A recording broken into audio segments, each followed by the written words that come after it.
That table is called S4. You can all.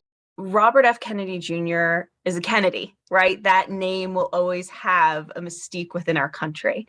And when a Kennedy speaks out on something, because of his father, because of his uncles, you're sort of trained to perk up and say, ooh, a Kennedy, what are they going to say, right?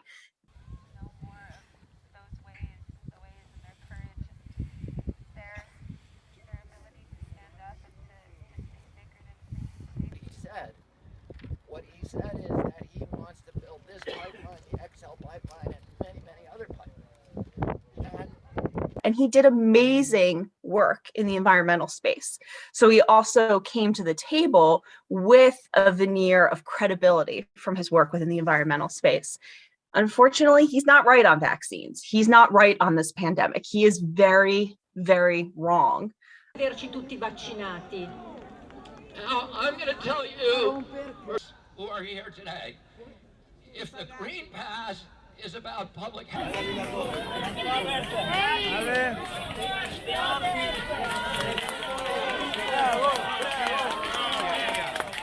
This whole thing that Kennedy is doing is flying under the radar of important public recognition.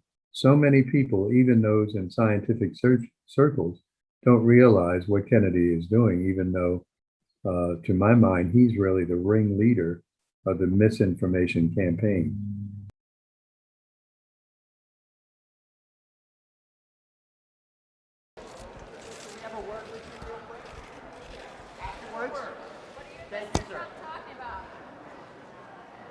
President-elect Trump was very thoughtful on the issue. He asked me to chair a commission on vaccine safety. Vaccine safety. Yeah.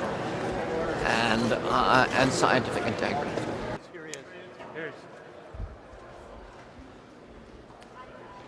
Just grab you for a couple questions.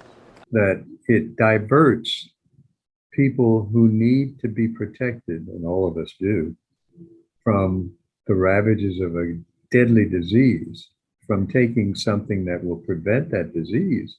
Obviously, it's going to lead to death from that disease.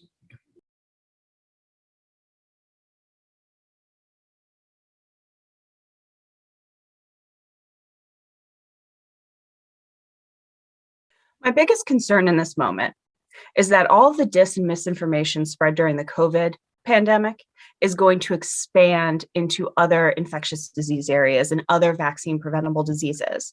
And that we're going to see not only continuing wide-scale deaths from COVID, but also from diseases that we thought we were done with, like measles, like polio. Remember, we are taking investments from other county services to cover the costs that have been exposed, meaning they are taking unplanned time away from work.